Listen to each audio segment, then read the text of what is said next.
రైతుల చలో ఢిల్లీ ఆందోళనతో ఉద్రిక్త పరిస్థితులు కొనసాగుతూనే ఉన్నాయి. శంభు సరిహద్దు వద్ద రైతులను చెదరగొట్టేందుకు టీయర్ గ్యాస్ ప్రయోగించారు పోలీసులు.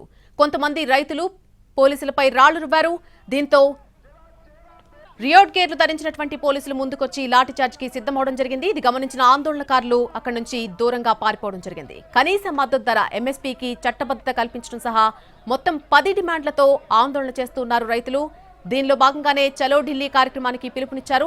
రైతుల డిమాండ్లపై కేంద్ర ప్రభుత్వం చర్చలు జరుపుతోంది. ప్రస్తుతం ఇప్పటి వరకు 3 విడతలుగా చర్చలు జరిగాయి. ప్రభుత్వం తరపున 3 కేంద్ర మంత్రులు రైతు సంఘాల ప్రతినిధులతో సమావేశమయ్యారు. నిన్న రాత్రి కూడా చండీగఢ్ లో చర్చలు జరిగాయి. ఒకవైపు చర్చలు జరుగుతూ ఉండగానే చలో ఢిల్లీ కార్యక్రమాన్ని కొనసాగిస్తున్నారు రైతులు.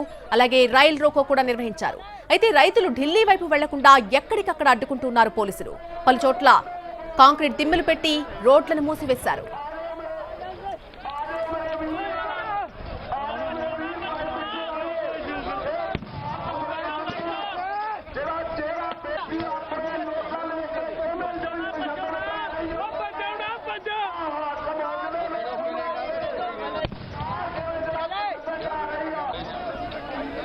రైతుల చలో ఢిల్లీ ఆందోళనతో ఉద్రిక్త పరిస్థితులు అక్కడ కొనసాగుతూనే ఉన్నాయి. శంభు సరిహద్దు వద్ద రైతులను చెదరగొట్టేందుకు గాను టీయర్ గ్యాస్ ప్రయోగించారు పోలీసులు. కొంతమంది రైతులు పోలీసులపై రాళ్లు కూడా రువ్వారు. దీంతో రియోట్ గేర్లు ధరించినటువంటి పోలీసులు ముందుకొచ్చి లాఠీ చార్జ్ కి సిద్ధమయ్యారు. అక్కడ ఇది గమనించిన ఆందోళనకారులు అక్కడి నుంచి దూరంగా పారిపోయారు. కనీస మద్దతు ధరకు చట్టబద్ధత కల్పించడం సహా మొత్తం 10 డిమాండ్లతో ఆందోళన చేస్తున్నారు రైతులు. దీనిలో భాగంగానే చలో ఢిల్లీ కార్యక్రమానికి పిలుపునివ్వడం జరిగింది.